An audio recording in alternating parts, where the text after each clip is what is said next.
जगत जननी जगदम्बा माता दुर्गा की जय हो। प्रिय भक्तों, आप सभी लोगों को चैत्र माह की पवित्र नवरात्रि की अनंत शुभकामनाएं एवं बधाई। दोस्तों, आज की यह वीडियो बेहद ही महत्वपूर्ण एवं ज्ञानवर्धक होने वाली है, क्योंकि आज के इस वीडियो में हम जानेंगे कि साल 2026 में पड़ने वाली सर्व पाप नाशिनी एवं मोक्षदायिनी चैत्र नवरात्रि किस दिन से शुरू होने जा रही है, 19 मार्च या 20 मार्च। क्योंकि इस बार नवरात्रि के प्रारंभ की तिथि और कलश स्थापना के समय को लेकर लोगों के बीच थोड़ा असमंजस हो सकता है। ऐसे में हम आपके लिए हर बार की तरह इस बार भी सभी पंचांगों से सही तिथि निकाल कर लाए हैं, जिसे आपको जरूर जानना चाहिए। चैत्र नवरात्रि का शास्त्रों में विशेष महत्व बताया गया है। मान्यता है कि चैत्र नवरात्रि के 9 दिनों में माता दुर्गा पृथ्वी पर आती हैं और अपने भक्तों के घरों में वास करती हैं। चैत्र नवरात्रि के दिन से ही हिंदू नववर्ष का शुभारंभ भी होता है। इसे वासंतिक नवरात्रि भी कहा जाता है, क्योंकि इस दौरान प्रकृति एक नया रूप धारण करती है और देवी की उपासना से जीवन में नव ऊर्जा का संचार होता है। साथ ही इस वीडियो में हम जानेंगे कि नवरात्रि का व्रत कब से रखना है और कलश स्थापना कब और कैसे करनी है। कलश स्थापना से लेकर दशमी तिथि और कलश विसर्जन तक की पूरी जानकारी और कलश स्थापना की सटीक पूजा विधि क्या है, व्रत के दौरान किन नियमों का पालन आपको करना है और माता दुर्गा को प्रसन्न कैसे करना है, नवरात्रि के दिनों में किन चीजों को खाना है और कौन सी चीजें भूलकर भी आपको इन 9 दिनों में नहीं खानी है। साथ ही हम जानेंगे कि इन 9 दिनों में आपको किन कार्यों को जरूर करना चाहिए और कौन से ऐसे कार्य हैं जो आपको भूलकर भी नहीं करने चाहिए। इसलिए दोस्तों, इस वीडियो को शुरू से लेकर अंत तक बिना भगाए पूरा जरूर देखना। चैत्र माह की यह नवरात्रि, इसे समस्त दोषों को हरने वाली नवरात्रि बताया जाता है। शास्त्रीय मान्यता है कि जो भी व्यक्ति इन 9 दिनों में ब्रह्म मुहूर्त में उठकर माता की आराधना कर लेता है, उसे स्पर्श करने मात्र से वायु भी पवित्र हो जाती है। एवं व्रत के प्रभाव से ऐसे लोग 84 लाख योनियों में भटकने की जगह सीधे परम धाम को जाते हैं। इस व्रत की विशेषता बताते हुए कहा गया है कि यदि कोई व्यक्ति सच्चे मन से माता शैलपुत्री से लेकर माता सिद्धिदात्री तक की पूजा कर लेता है, तो उसे माता भवानी का अद्भुत आशीर्वाद प्राप्त होगा। भक्तों, हमारे शास्त्रों में चैत्र नवरात्रि का महत्व बहुत अधिक बताया गया है। मार्कंडेय पुराण के अनुसार यह पर्व स्वयं आदि शक्ति माता दुर्गा को समर्पित माना जाता है।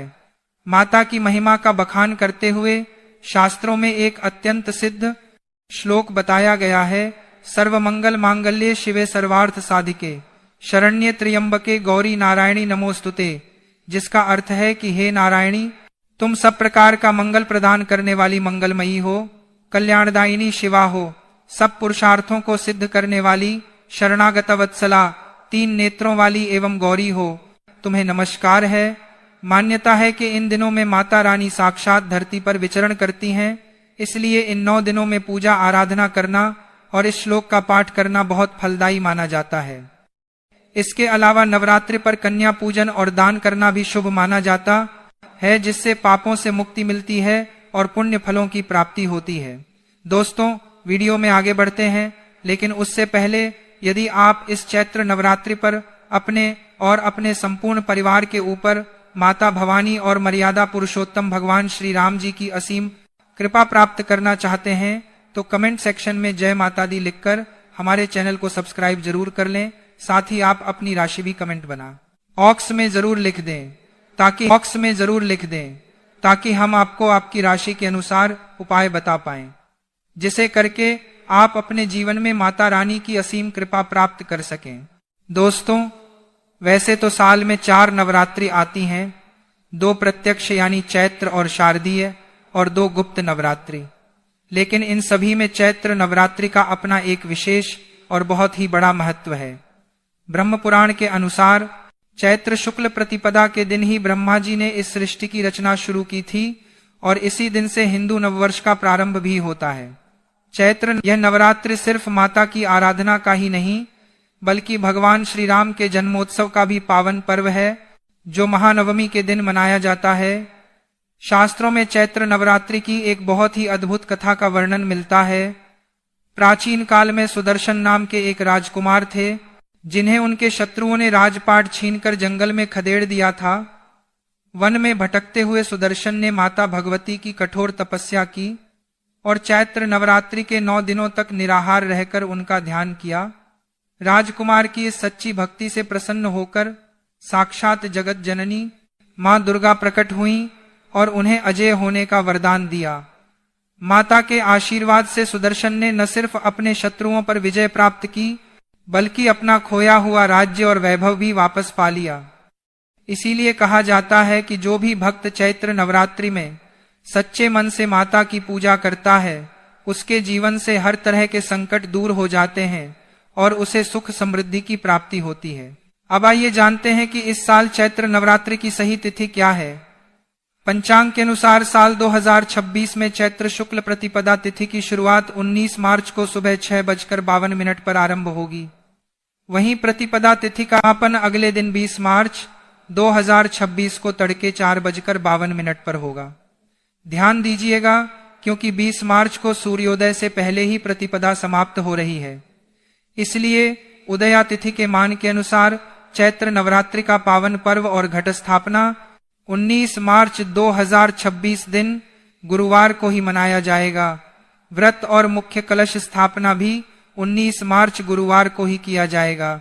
भक्तों, चैत्र नवरात्रि के इन पावन दिनों की तिथियों की बात करें तो 19 मार्च को कलश स्थापना के साथ माता शैलपुत्री की पूजा की जाएगी। इसके बाद 20 मार्च को द्वितीया तिथि पर माता ब्रह्मचारिणी की पूजा होगी। 21 मार्च को तृतीया के दिन माता चंद्रघंटा की आराधना की जाएगी और 22 मार्च चतुर्थी तिथि को माता कूष्मांडा पूजी जाएंगी। 23 मार्च पंचमी को माता स्कंद माता और 24 मार्च षष्ठी को माता कात्यायनी की उपासना होगी। 25 मार्च सप्तमी के दिन माता कालरात्रि की पूजा का विधान है। 26 मार्च को महाअष्टमी के दिन माता महागौरी की पूजा और कन्या पूजन किया जाएगा। 27 मार्च महानवमी के दिन माता सिद्धिदात्री की पूजा और भगवान श्री राम का जन्मोत्सव यानी रामनवमी मनाई जाएगी। इस नवरात्रि के पहले दिन सबसे पहले आपको कोशिश यही करनी है कि आप सूर्योदय से पूर्व उठ जाएं। उठकर स्नान आदि कर्मों से निवृत्त होकर घर और भगवान के मंदिर को साफ करें।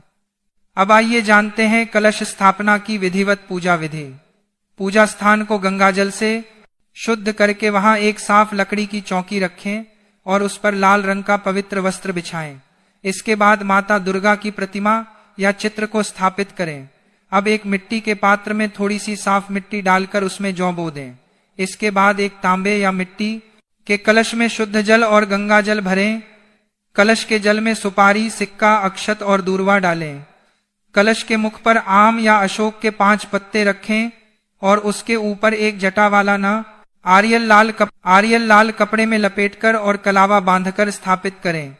कलश को जौ वाले पात्र के बीचों बीच रख दें। फिर भगवान गणेश, माता दुर्गा और सभी नवग्रहों का ध्यान करते हुए कलश स्थापना पूर्ण करें। माता के सामने एक अखंड घी का दीपक जलाएं और हाथ में जल, फूल या चावल लेकर 9 दिनों के व्रत का संकल्प करें। माता को लाल पुष्प, चुनरी, रोली, अक्षत और मिष्ठान का भोग अर्पित करें। इसके बाद माता को शीघ्र प्रसन्न करने के लिए उनके सबसे शक्तिशाली नवारण मंत्र ओम ऐं ह्रीं क्लीं चामुंडाय विच्चे का कम से कम 108 बार जाप अवश्य करें। इसके बाद दुर्गा सप्तशती का पाठ करें। भक्तों, 2026 में चैत्र नवरात्रि पर यदि मुहूर्त अनुसार कार्य किए जाए तो कार्य सिद्ध होते हैं। इन 9 दिनों में घर को पूर्ण रूप से साफ रखें।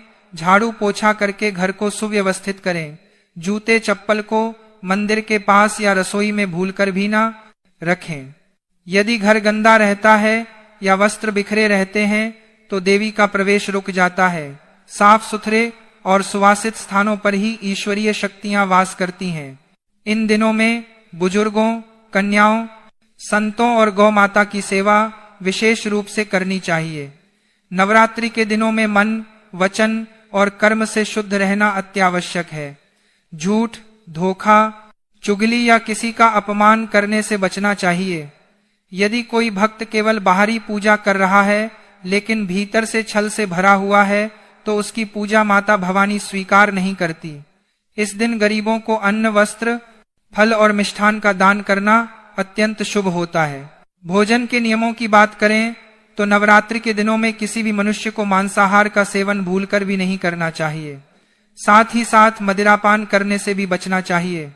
यदि आप व्रत करते हैं तो अच्छी बात है, पर यदि घर में कोई ऐसे सदस्य हैं जो व्रत नहीं रख सकते हैं तो उन्हें भी बैंगन की सब्जी, मसूर की दाल, मूली, प्याज, लहसुन और किसी भी प्रकार के तामसिक भोजन का सेवन नहीं करना चाहिए, क्योंकि नवरात्रि में इन सभी चीजों को खाना तमोगुण होने के कारण मांस खाने के बराबर माना गया है। इन दिनों पूर्ण सात्विक भोजन ही करें। व्रत रखने वाले कुट्टू का आटा, सिंघाड़े का आटा, साबूदाना, सेंधा नमक, आलू, ताजे फल और दूध से बनी चीजों का ही सेवन करें। जो लोग पान, मसाला, गुटखा, सिगरेट आदि चीजों का सेवन करते हैं उन्हें भी इन नशीली चीजों से एकदम दूरी बनाकर रखनी चाहिए। तो दोस्तों, यदि आप इस चैत्र नवरात्रि में अपने जीवन में माता रानी की असीम कृपा प्राप्त करना चाहते हैं तो शास्त्रों के अनुसार नवरात्रि के दौरान कन्या पूजन का विशेष महत्व है। अष्टमी या नवमी के दिन 9 कन्याओं और एक बालक, जिसे बटुक भैरव का स्वरूप माना जाता है, उन्हें अत्यंत आदर और प्रेम पूर्वक अपने घर आमंत्रित करें। कन्याओं के घर प्रवेश करते ही सबसे पहले किसी स्वच्छ पात्र में उनके चरण धोएं और साफ कपड़े से पोंछकर उन्हें एक पवित्र आसन पर बिठाएं। इसके बाद सभी कन्याओं के माथे पर कुमकुम या रोली और अक्षत से तिलक करें तथा उनके हाथों में रक्षा सूत्र यानी कलावा बांधें। माता रानी के लिए जो आपने विशेष सात्विक भोग तैयार किया है, जिसमें मुख्य रूप से सूजी का हलवा, काले चने की सब्जी और पूरी शामिल होती है, वह कन्याओं को अत्यंत श्रद्धा के साथ परोसें। जब कन्याएं प्रेम पूर्वक भोजन कर लें तो अपनी क्षमता और सामर्थ्य के अनुसार उन्हें दक्षिणा, लाल चुनरी, कोई उपयोगी वस्तु, खिलौने या ताजे फल उपहार स्वरूप भेंट करें।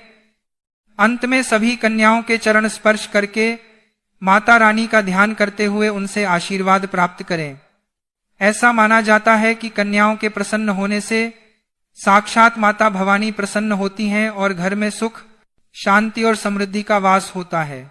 इसके पश्चात 28 मार्च को दशमी तिथि के दिन नवरात्रि व्रत का पारण किया जाएगा और कलश विसर्जन के साथ इस महापर्व का विधिवत समापन होगा।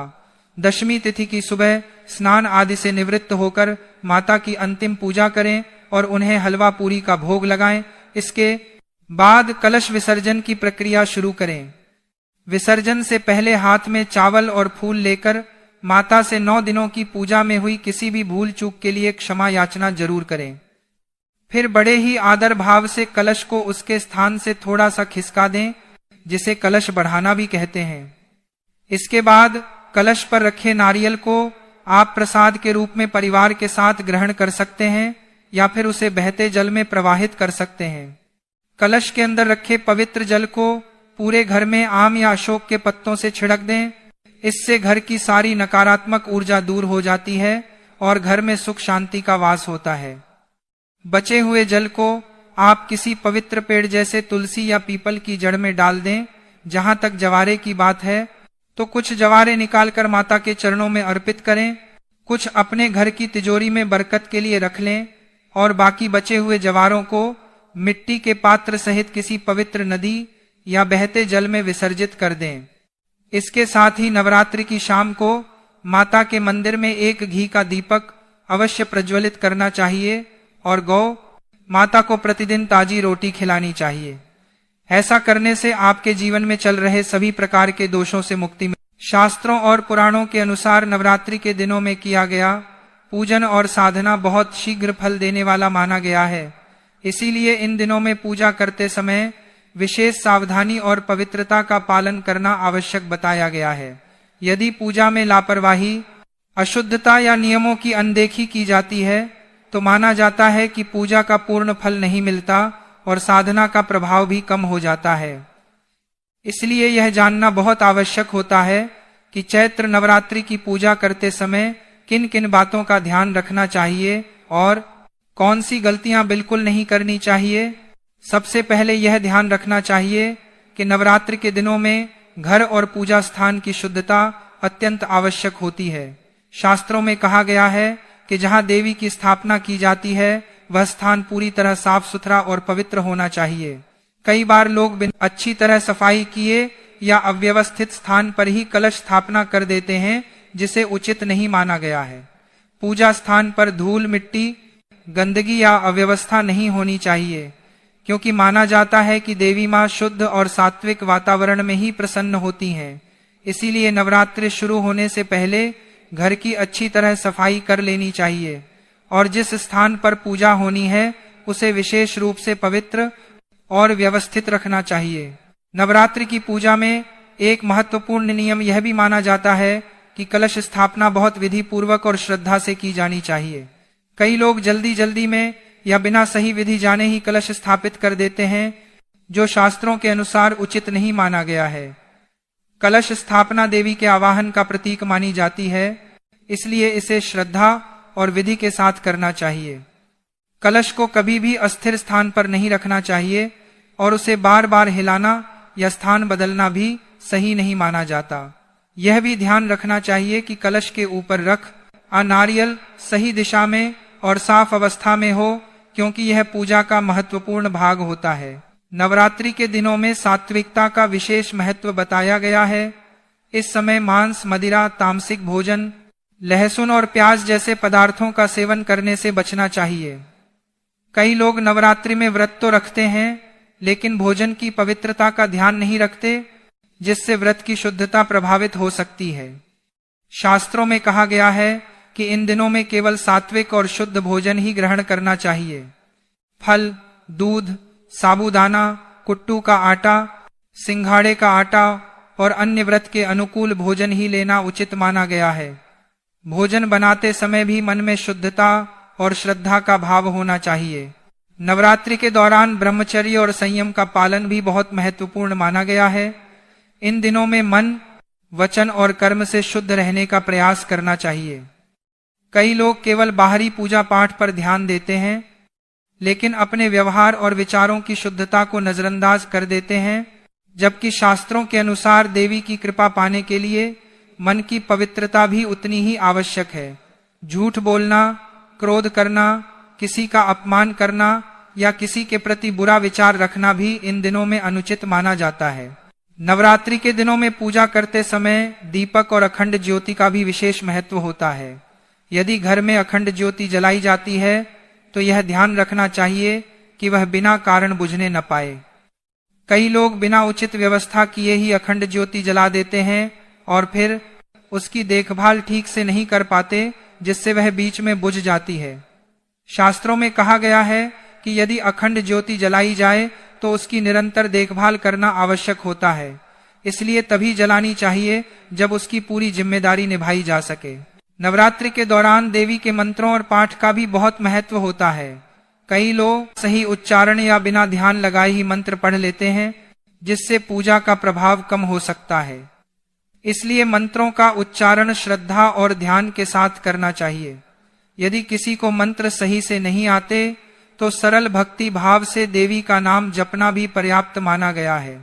भक्ति में सबसे अधिक महत्व भावना का होता है। एक और महत्वपूर्ण बात यह है कि नवरात्रि के दौरान घर में कलह या नकारात्मक वातावरण नहीं होना चाहिए। कई बार लोग पूजा तो करते हैं, लेकिन घर में झगड़ा, विवाद या कटु वचन बोलते रहते हैं। शास्त्रों के अनुसार जहां कलह और नकारात्मकता होती है, वहां देवी की कृपा कम हो जाती है। इसलिए इन दिनों में घर का वातावरण शांत, सकारात्मक और प्रेमपूर्ण बनाए रखना चाहिए। नवरात्रि में कन्या पूजन का भी विशेष महत्व बताया गया है। कई लोग केवल औपचारिकता के लिए कन्या पूजन कर लेते हैं या उन्हें सम्मान नहीं देते, जबकि यह पूजा अत्यंत श्रद्धा और आदर के साथ की जानी चाहिए। कन्याओं को देवी का स्वरूप माना जाता है, इसलिए उनका सम्मान करना और उन्हें प्रेम पूर्वक भोजन कराना अत्यंत पुण्यदायी माना गया है। इसके अतिरिक्त नवरात्रि के दौरान आलस्य और लापरवाही से भी बचना चाहिए। पूजा में नियमितता बहुत महत्वपूर्ण होती है।